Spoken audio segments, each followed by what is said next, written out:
To all in your own channel NCERT e-teaching. Today students we are going to discuss about class 8 science chapter number 2 microorganisms, friends and food. As the name indicates here that we are going to talk about the beneficial and harmful activities of microorganisms.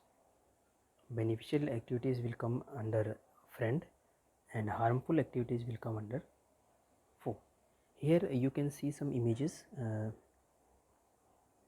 of bacteria and some viruses. These red one are viruses.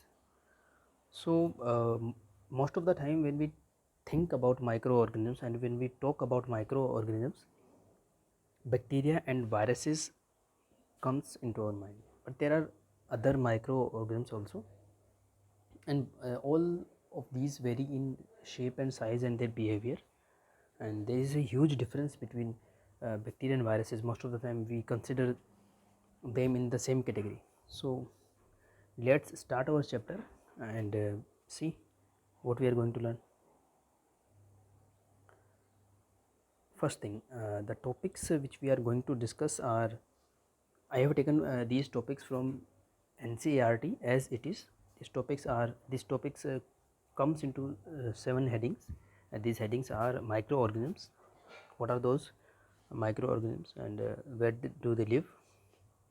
What is the interaction between microorganisms and we humans? And then what are the harms they cause to us? And then we will talk about food preservation. What is the role of microorganisms in spoilage of food and how we can preserve our food? Then nitrogen fixation and nitrogen cycle. These two topics are related with crop production and management, which is our first chapter of class 8 science, and we will discuss the role of microorganisms in nitrogen cycle. So let's start our chapter. First thing, about the understanding of shape and size of microorganisms. So if you are familiar with centimeter, millimeter in the scale which we use in general in our mathematics, I'm sure that all students of class 8 will be familiar with the scale reading. So the two small lines in our scale, in 1 centimeter we have 10 lines. Okay, so the two lines, small lines, the gap between these two lines roughly of the size of the point of our pen or pencil, that is called a millimeter, and we indicate in mathematics millimeter as 1 divided by 1000, or sometimes we write it like 10 to the power minus 3. If you understand this, that millimeter is the 1000th part of meter, you see very easily 1 meter scale also in your school, in your home. And the big scale we use, girls and boys, is of 30 centimeters. Normally scale you have in your uh, geometry box is of 15 centimeter, the double is 30 centimeter, and if you have 6 to 7 scales of your geometry box, then it will be roughly like 1 meter. So 1 millimeter is the 1000th part of 1 meter. And if you reduce this in if you divide 1 meter by 1 lakh, which have no, not 1 lakh, sorry, 10 lakh, which will have 6 zeros. Okay, you will write it this like this also, 10 to the power minus 6. This will be called as micrometer. 10 to the power minus 6 is micro. If you use it with meter, it will be called micrometer. So this is the, if you are aware about the millimeter, which is very easy, if you can divide 1 millimeter into 1000 parts, it is beyond our imagination, but if you can imagine that one part will be a micrometer. So microorganisms and our cells also, in class 7th when we were discussing nutrition in animals and nutrition in plants, we mentioned about cells. So all living creatures are made up of cells. Sometimes some creatures, for example bacteria, not virus, bacteria and other creatures, plasmodium, chlamydomonas, amoeba, paramecium, these type of creatures are made up of single cell, and we humans, butterfly, lizards, all plants and other animals also are made up of many cells. So the creatures with many cells are called multicellular organisms, and the creatures with only one cell are called single cellular organisms. So it is very obvious that multicellular organisms are visible to us because we are able to see organisms, not cells. Cells are microscopic, and single cellular creatures, for example bacteria and other protozoa, they are not visible to our naked eyes because they are microorganisms. Now you can see the relationship. Microorganisms, their shape and size comes under micrometers. Okay. That is why they are called microorganisms. And our cells are also microscopic. So we cannot see microorganisms in our cells by our unaided eye. Yes, we can see them by using a instrument which is called microscope. There are so many types of microscopes we have in our laboratory, and we have in other laboratories also. So by the help of those microscopes we are able to see microorganisms, and this is a comparison of size you can see here. So if we talk about only microorganisms, if we talk about viruses, bacteria, amoeba, euglena, chlamydomonas, then we think sometimes that okay, they all come into one category, they are small, but this is not the case. If you compare the microorganisms also, let's see that this table will help you, this comparison will help you. If you see one influenza virus or simple virus, if you consider one virus like the tip of the pin head, okay, very small. If you can imagine, all the viruses are very smaller, but if you imagine, then a cyanobacterium, which is a nitrogen fixing bacteria or normal bacteria, will be about the size of tennis ball. Then euglena, again microorganism with eukaryotic cell, will be like a tire of bicycle, and then amoeba will be like a oak tree, very big. So in among these microorganisms there will be a variation of size and shape. So actually bacteria are microscopic. Okay, let me discuss one more thing, final thing here for measurement. If you divide 1 by 10, sorry, there will be 9 zeros here. Okay, this will be represented by 10 to the power minus 9. This is what we call nano. I am sure that you all have heard this term nanotechnology. So viruses are in nanometers and bacteria are in micrometers. You can see here symbol also. See, this symbol is for micro, this symbol N for nanometer, micrometer. So this is how you can see that viruses are 1000 times smaller than bacteria, if you have a rough calculation. Okay, so this is about the size and shape of bacteria, and this image is also showing that same thing. Here you can see this green structure, stem or stick like structure is our hair. You can see the hair, how thin hair is, and then now you can see here scalp, the cells of our scalp, and then here these pink rod shaped structures are bacteria. So we have bacteria everywhere. So here you can see the comparison of the size of hair and size of bacteria. So by these pictures I am sure that you will have some idea about the shape and size of microorganisms. Now next question is where do microorganisms live?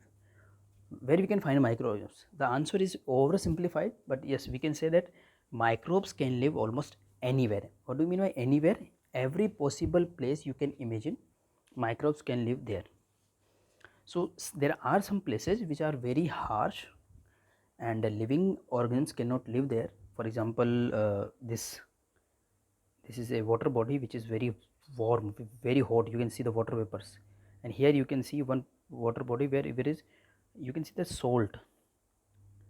Okay, the stack of salt. So here nobody can live in salt, salty conditions, warm conditions, very ice cold conditions. Okay, so these are very harsh environments. Even microorganisms cannot grow. The normal microorganisms we know, they also cannot grow in these situations, but there are some microorganisms which are called archaebacteria. We will learn about that. They can survive. So there are some special type of bacteria. So we can say microbes live everywhere, every possible place we can imagine. They are on our keyboard, they are on our skin, they are on our hand, they are in our buccal cavity, they are in our intestine, they are in air, they are in water, in ground, soil, everywhere. Okay, microbes are everywhere. Here you can see one image here. See, this is the image of our large intestine, which is also called colon. This, and in nutrition in animals, in class 7th we have learned that we have some bacteria in our intestine which improves our digestion. So this is an enlarged image of those bacteria. So these images are showing that microorganisms can live everywhere, and we have named some of those environments. For example, ice cold climate, hot spring, desert, marshlands, inside the body of animals including human living freely, or in colony. Colony means cluster of bacteria and other organisms. Okay, so here we can find the microorganisms. Next slide is about the grouping of microorganisms. See, the grouping of anything is called classification. The grouping of living organisms is called biological classification, and we will learn more about biological classification in class 9th and in class 11th if you opt for biology. But for now, why I am discussing biological classification, although it is not included in syllabus of class 8 science, because when we make such groups of microorganisms, for example, you can see some groups here, uh, bacteria, archaea and eukarya.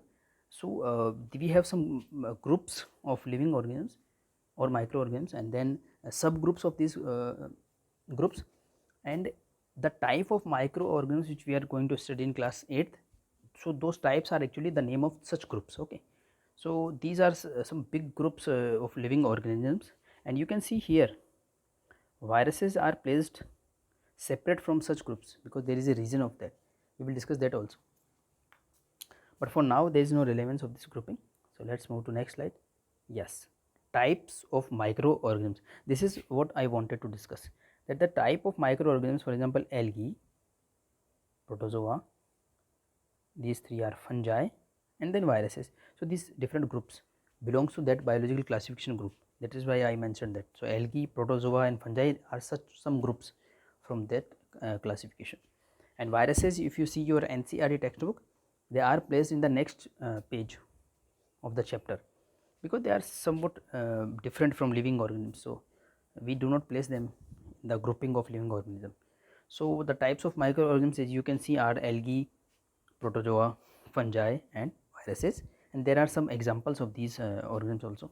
See, in this chapter you will see many types of microorganisms, many examples of microorganisms, then you will see some diseases caused by microorganisms in plants, animals and human, and in other many topics also. So for every topic you can take the help of internet and you can search as many images as you can. Okay, so for any type of microorganism, the disease caused by the microorganism, symptoms of the disease, you can search for images, because if I include all the images, that this presentation would be very bulky. So I tried to stick with NCERT with few extra images. So if you want to memorize some table, if you memorize some data, if you want to memorize, because this is very important chapter for examination point of view also. So you can search for images, because visual, when you see visuals, then it will be very easy to memorize the names of microorganisms, and because many names are maybe familiar to you. So these are some examples and categories of microorganisms. Moving next, microorganisms, friends and foe. So what do you mean by friend? There are some activity of microorganisms which are beneficial for us.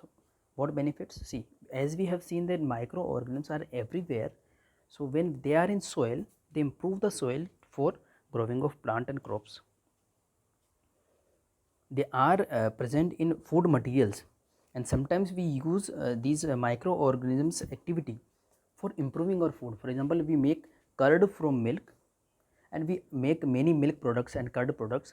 So actually lactobacilli plural or lactobacillus singular, these bacteria are responsible for making curd. Actually they are present in milk. Over a period of time they multiply and they make milk, they turn milk into curd, and that is beneficial for us, because in curd we find many proteins plus vitamins, vitamin B12, and that improves our intestine also, that we have learnt in nutrition in animals in class 7th. So yes, microorganisms are beneficial in several ways. So you can see some examples here which we use on our kitchen. Then the last example is antibiotics. What do you mean by antibiotics? So we know that microorganisms are beneficial for us, and some microorganisms are harmful for us. And harmful in which way? They cause some diseases. So there are other microorganisms which make some chemicals. Those chemicals are called antibiotics. Antibiotics means against life, against life. So actually they make some chemicals which are against life. It means they are harmful for other microorganisms, and those other microorganisms may be harmful for us by causing diseases. So we identify these type of microorganisms and their products, and we use those products for killing harmful or disease causing microorganisms. These chemicals are called antibiotics. So yes, microorganisms are beneficial because they are producing antibiotics. And then vaccines. Okay, see, first of all, I have included some boxes as it is from our NCERT, because no matter what type of presentation you are seeing, what type of lecture you are attending, we will never forget our NCERT. We will try to we must try to stick with our NCERT all the diagrams or extra information provided. So these are some boxes which introduces some scientist who discovered who invented something in the field of microbiology. So it is about antibiotics, it is about vaccine, it is about pasteurization. So there are some scientists, and I included this image because this girl is eating yogurt or curd, which is a product of friendly use of microorganisms.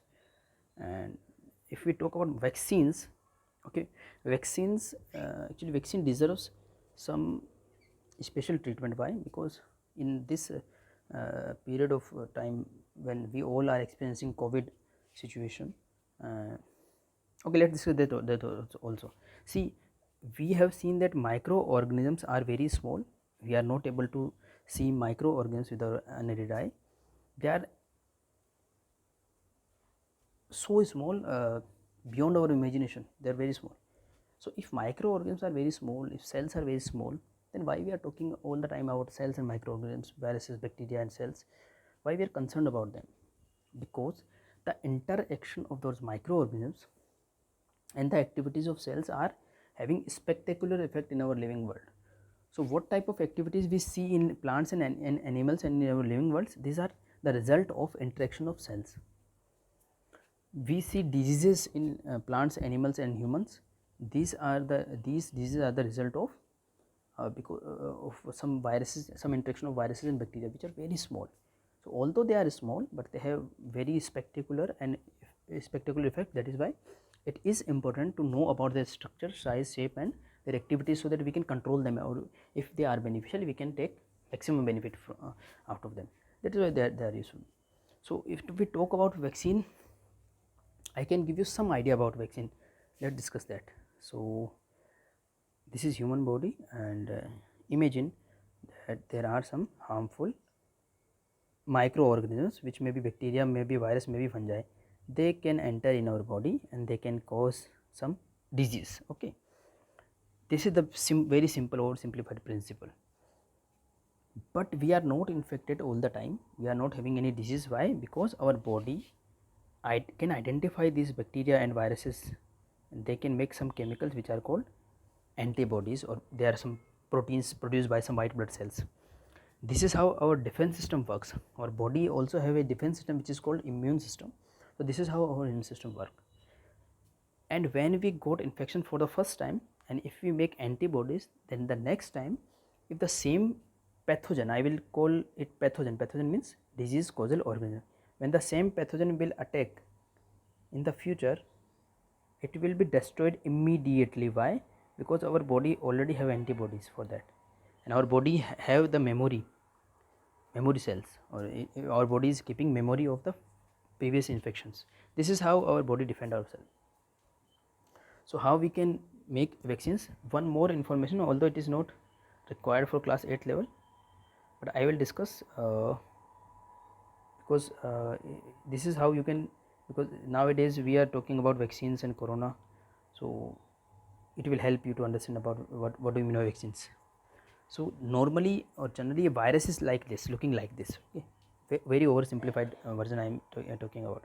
So this is what we call RNA or DNA. It depends on the virus. It may be RNA virus or DNA virus, and this blue structure is called protein.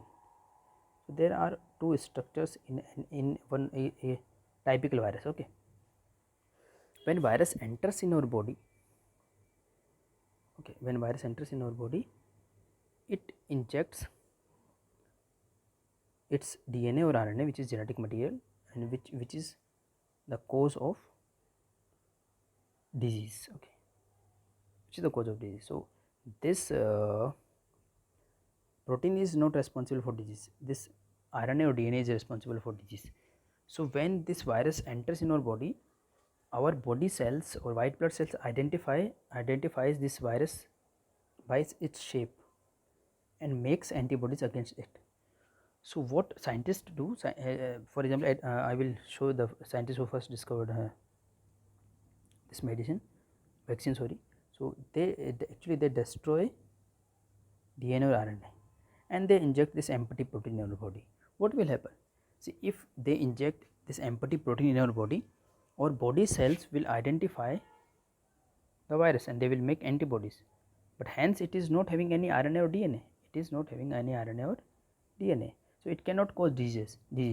So this is beneficial for us because when deactivated or inactive viruses enter in our body develops defense system or antibodies against this virus or any bacteria. Okay, it is true for anything, any disease causal organism. So this is how we make vaccines. In vaccines actually we have mild viruses, mild bacteria or inactivated disease causal organisms. See, so Edward Jenner in 1798 he discovered the vaccine for smallpox for the first time, and that is why these images are included in my presentation and in NCERT also. So I hope that I have made some sense and I gave you some idea of vaccines. So let's move to next slide. Other benefits of microorganisms, very simple to understand: making curd from milk, making bread, making alcohol, making medicines. Okay, let's discuss this also. So if you remember from class 7th about breathing or respiration, yeast, which is a single cellular fungi, yeast, yeast can breathe without oxygen. This is what we call fermentation, and special fermentation is called alcoholic fermentation. By the process of that, yeast is able to make two things: carbon dioxide and alcohol. Okay, this is why we call this alcohol fermentation. Okay, so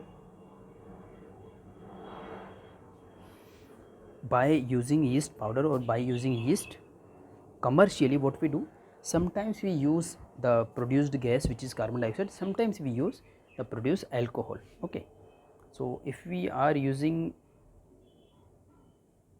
carbon dioxide or the gas produced, we are making baking products, for example bread, pastry, cake and idli, other baking products. So we same yeast we are using in baking industry as well as in alcohol industry. So if we are extracting alcohol, we are using it in alcohol industry. If we are using the puffy appearance because of the air bubbles, we are using the carbon dioxide. Then making medicines, which we have already discussed, antibiotics. Okay, then increasing soil fertility. Microorganisms are also useful for increasing soil fertility by the process of nitrogen fixation. We will discuss nitrogen fixation in the nitrogen cycle, and these are some images of those cyanobacteria or the bacteria which can fix the nitrogen. We will discuss what do we mean by fixing of nitrogen in the nitrogen cycle. Then cleaning the environment. Okay, cleaning the environment, how bacteria can help in cleaning that environment? Very simple. See, here we can see some oil spill in this water body. So oil spill in the water body may be very harmful for us because it will be harmful for the water animals, water plants, and for us also. So how we can clean this? There are some bacteria which I have discussed previously also, that there are some bacteria which are called archaebacteria. They can live in harsh environments. So there are certain type of archaebacteria which can utilize or which can metabolize this oil spill. So we use those bacteria to metabolize these oil spills, and by using their biological activities, we are able to clean the environment. So this is how they help in cleaning the environment. Very simple to understand. And we will take the nitrogen fixation in the nitrogen cycle, which is the last topic of the presentation. Now talk about harmful microorganisms. As we have discussed, it is about the diseases they cause. So they cause many diseases in human beings. So here are two images of Aedes mosquito and Anopheles mosquito. You can see Aedes mosquito and Anopheles mosquito, they are responsible for malaria and dengue fever. So there you can search for more images. Okay, I have included only 2 images, but you can search for more images for every example which is given in NCERT. Okay, we must never forget NCERT. Okay.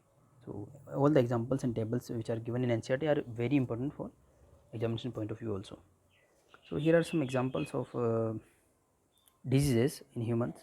We can see cholera, common cold, chickenpox, tuberculosis. There are some examples. So I have included some tables also. See, this is again one image from NCERT of Robert Koch, who discovered the bacterium Bacillus anthracis, which is the causative agent of anthrax disease. So this is some information from NCERT. So here is one table. By this table you can see some names of some diseases and the causal organism and the means of spread. So we need to remember these type of tables if they are given in an NCERT. And if you have any confusion, we can search for those disease causal organisms by Google Images, and also for symptoms. It will be very fun activity and very interesting to know those symptoms, and this is how we can remember. Next, diseases in plants. So we are many times we are not able to imagine about that plants can also get diseases, but plants are living organisms, they also get diseases. I have included few images. So in this table you can see disease caused by bacteria, virus and fungi. So I have included one image of citrus canker of lemon caused by bacteria, then a rust of wheat caused by fungi, and yellow mosaic of ladyfinger or okra. So this is how you can see the visuals can help in remembering these diseases or the symptoms. And again, means of transmission. So you can search for tables in your NCERT textbook, and then you can search for each and every disease or disease causal organism. Next, the methods of food preservation. So why our food is getting spoiled? You know, if you see in a kitchen, if you talk to your mother and grandmother, you will come to know that every type of food have some duration or some expiry date. So some packaged food have some expiry date of some weeks, sometimes some months. Some food is only having 1 or 2 days. For example, if you buy a packet of milk from your dairy shop, then you will see only 1 days or 2 days expiry date. Why? Because see, the oversimplified answer will be because of growth of microorganisms. Everything gets spoiled, or every food material gets spoiled because microorganisms can grow in that food material, and they can produce some toxins which can be harmful for us, which can cause food poisoning. So how we can stop? We cannot stop growth of microorganisms, as we have seen that microorganisms can grow anywhere, but we can reduce their activity, we can slow down their growth. We cannot stop, but we can slow down. So by putting them in refrigerator, in chilly or cold environment, or by boiling them, or by adding some things which are harmful for the growth of microorganisms, for example adding salt, adding oil, adding vinegar, okay, adding sugar. So these type of methods, if you see in your kitchen, I am sure that many of you are aware about these methods. So if you see in your kitchen, if you talk to your mother and grandmother, you will come to know about many food preservation methods. In many methods we dry up things, because for growth of microorganism or for any life you can imagine, water and nutrient is essential. So if you dry things, there will be no water. If you add salt, if you add sugar, if you add oil, okay, there will be very difficult to grow in them. And if you put them in refrigerator or you boil them, so this is, see, for milk, if you talk about milk, have very special term which is called pasteurization. What do you mean by pasteurization? First we boil milk at 70 degrees centigrade, and then we chill this after 15 to 13 seconds. Okay, so first we boil it, then we chill it. This is what we call pasteurization. And the dairy, from dairy shop, where the packets we are buying of milk are processed by this method. This is why we are able to, or the people are able to gather milk from kettles, then they are able to transport it, store it, and then pack it. Again they are able to supply to us because of this method only. This method was discovered by Louis Pasteur, as I have shown you the image of Louis Pasteur. See, he is the Louis Pasteur in 1957. So yes, there are many methods to preserve our food. So if you, very easy to understand, very chemical method, using adding salt, adding sugar, using oil, and by heat and cold treatments. Okay, And all these situations have one thing in common: they stop or they reduce the growth of microorganisms, means bacteria and fungi most of the time. Okay, and there are some chemicals also. For example, sodium benzoate, sodium metabisulfite. Okay, these are some chemicals we need to remember from our NCERT. Clear? So these are some methods for food preservation, because food spoilage happens because of the growth of microorganisms. So the things and situations which reduce the growth of microorganisms are helpful for food preservation.